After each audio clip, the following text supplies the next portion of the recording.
మురళీ మోహన్ గారు 2 places. రేవు party sir అని చెప్పాను.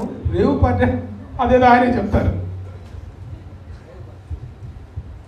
ప్రభు వచ్చి సార్ మిమ్మల్ని రేవు పార్టీకి పిలుస్తున్నాం, మీరు రావాలండి.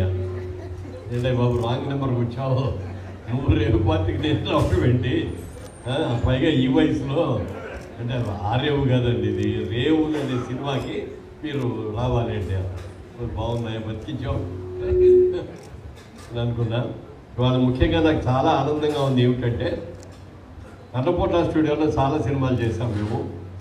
ఆ సినిమాలు చేసేటప్పుడు మాకు సౌండ్ ఇంజనీర్గా కృష్ణరాజు గారు అని ఉండేవారు. మా అన్నపూర్ణమ్మ గారు కూడా వచ్చి కృష్ణరాజు గారి పక్కనే కుర్చీ వేసుకొని ఆయన ఇద్దరు కబుర్లు చెప్పుకుంటా షూటింగ్ల గురించి మేము చేస్తా అంటే కామెంట్స్ చేసుకుంటూ ఉండేవారు. వారి అబ్బాయి ఈయన చాలా మంచి, ఆయన మాకు చాలా చాలా క్లోజ్ అయిన కృష్ణరాజు గారు వారి అబ్బాయి. మరి మేమందరం కలిసి శివ నాగార్జున గారి కెరీర్ ఒక అద్భుతమైన మలుపు తిప్పినటువంటి వ్యక్తి శివ. ఈయన ఎవరి దగ్గర అసిస్టెంట్ డైరెక్షన్ చేయలేదండి, సినిమా డైరెక్ట్ రావటం డైరెక్షన్ చేశాడు. చేయటమే కాకుండా అది అంత పెద్ద హిట్ అయిందంటే ఆ సినిమా చెప్పడానికి లేదు. అందులో హీరో అన్నయ్యగా నేను వేశాను. ఆ క్యారెక్టరు మంచి క్యారెక్టర్, అది చాలా మంచి పేరు వచ్చింది. మళ్ళీ తర్వాత ఎక్కడ మేము వేదిక మీద కలవాలి, విడివిడిగా అక్కడక్కడ కలిసాం. కానీ మళ్ళీ ఎన్నాళ్ళ తర్వాత వేదిక మీద కూర్చొని ఆయన పక్కన కూర్చుంటే ఏదో థ్రిల్లింగ్గా ఉంది. Thank you. తర్వాత ఈ రేవు సినిమా ప్రభు నా దగ్గరికి వచ్చి చెప్పాడు, ఇవన్నీ అందరూ కొత్త అండి, కొత్త డైరెక్టరు, కొత్త ప్రొడ్యూసర్లు, ఆర్టిస్టులు అందరూ కూడా కొత్త వాళ్ళు. మామూలుగా ఏమిటంటే రేవు అనేది ఎందుకంటే ఉంటే సముద్ర పొడ్డున రేవు దగ్గర చేపలు పట్టుకొని వచ్చే వాళ్ళందరూ కూడా చాలా కష్టపడి ప్రాణానికి తెగించి చేపలు తీసుకుంటారు. అయితే అక్కడ వచ్చిన వాళ్ళందరూ కూడా ఈ డబ్బులు ఫైనాన్స్ చేసే వాళ్ళందరూ వచ్చి వీళ్ళని చాలా అసలు ఎన్ని ఇబ్బందులు పెడతారు చెప్తాను చెప్పాలి. ఒక 100 రూపాయలు ఉండే ఫిష్ని 50 రూపాయలకే కొంటారు. అదేమంటే నీకు అప్పించావు తీర్చు, ఈ రేట్కే తీసుకుంటాం అన్నట్లా ఇంప్లీట్ చేసుకుంటారు. వాళ్ళు చాలా ఇబ్బందులు పెడతారు. అలాంటి సమస్యను తీసుకొని ఓ సినిమా చేస్తున్నారు, ఇది పూర్తిగా సీ బ్యాక్గ్రౌండ్ అండి రేవే ఇది అని చెప్పినప్పుడు చాలా సంతోషం వేసింది. ఇవాళ ఈ ప్రజెంటేషన్ ఇది కూడా చూస్తే చాలా బాగుందని అనిపించింది. మరి ఈ మధ్య మీరందరూ కూడా చూసుంటారు, బలగం సినిమా చూసుంటారు కదా. చాలా చిన్న యాక్టర్లతోటి ఒక టీవీలో జబర్దస్త్లో చేసే ఒక యాక్టర్ డైరెక్ట్ చేసి ఆ సినిమా ఎంత పెద్ద హిట్ అయింది, ఎన్ని అవార్డ్స్ వచ్చినాయి దానికి.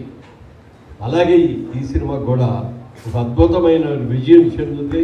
తప్పకుండా డైరెక్టర్ని ఉంటారు సరిగా గాలిచ్చి ఉన్నాడు. కానీ ఈ సినిమా రిలీజ్ అయిన తర్వాత పెద్ద డైరెక్టర్ అయిపోతాడు గ్యారంటీగా. జనరల్గా సినిమా స్టార్స్తో ఉన్న సినిమా అయితే ఓపెనింగ్స్ అద్భుతంగా వచ్చేస్తే మొదటి రోజే టాక్ వచ్చేస్తాయి. కానీ ఇలాంటి చిన్న సినిమా తీసేటప్పుడు ఓపెనింగ్స్ రాకపోవచ్చు, కానీ సినిమా ఫస్ట్ షో అయిన తర్వాత టాక్ విపరీతంగా పెరిగిపోయి రోజుకి పెరిగిపోయి 4 రోజులు అయ్యేటప్పటికీ హౌస్ఫుల్ మీద వెళ్ళే అవకాశాలు ఉంటాయి. అలాంటి అవకాశం ఈ సినిమాకి రావాలని కోరుకుంటున్నాం. ముఖ్యంగా మురళీ గారు మరి ఈ ప్రాజెక్ట్ చూసి ఆయన చాలా సంతోషపడి మేము చేస్తామండి అని చెప్పి రావటం, మరి ప్రభు గారిని ఈ టీం వాళ్ళు ప్రభుని సెలెక్ట్ చేసుకోవడం కూడా చాలా గొప్ప విషయం అండి. ఎందుకంటే తెలుగు సినిమా ఇండస్ట్రీలో జర్నలిస్టులో one of the best journalist అన్నమాట ఆయన.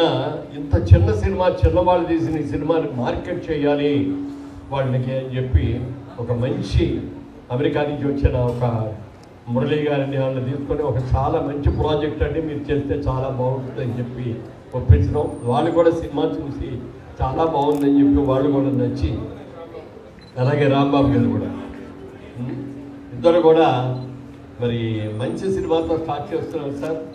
డెఫినెట్గా ఈ సినిమా హిట్ కొడతారు, మీరు కొట్టాలని కూడా అనుకుంటున్నాం.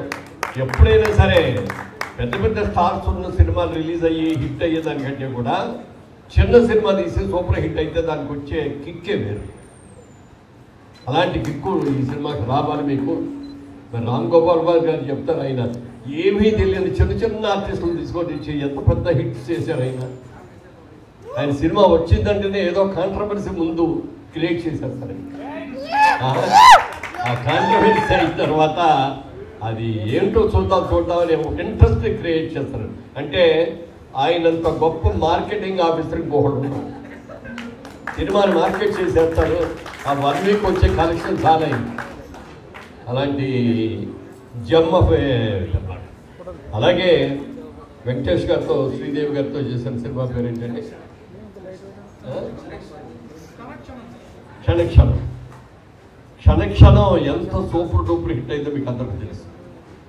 శ్రీదేవి గారు ఆ సినిమా పాటలు చూసిన తర్వాత బాంబే వెళ్ళి ప్రొడ్యూసర్లు హీరోలతో అందరి దగ్గర కూడా మీరందరూ రామ్ గోపాల్ గారు పాటలు తీసుకొస్తారు చూడండి ఎంత అద్భుతంగా ఉన్నాయో అని అందరికీ చెప్పడం, వాళ్ళందరూ వచ్చి ప్రొజెక్ట్ చేసుకుని ఆ సినిమా చూసి ఎంత ఆనందపడిపోయారో. ఒక్క దెబ్బకి ఆయన టాలీవుడ్ నుంచి బాలీవుడ్కి.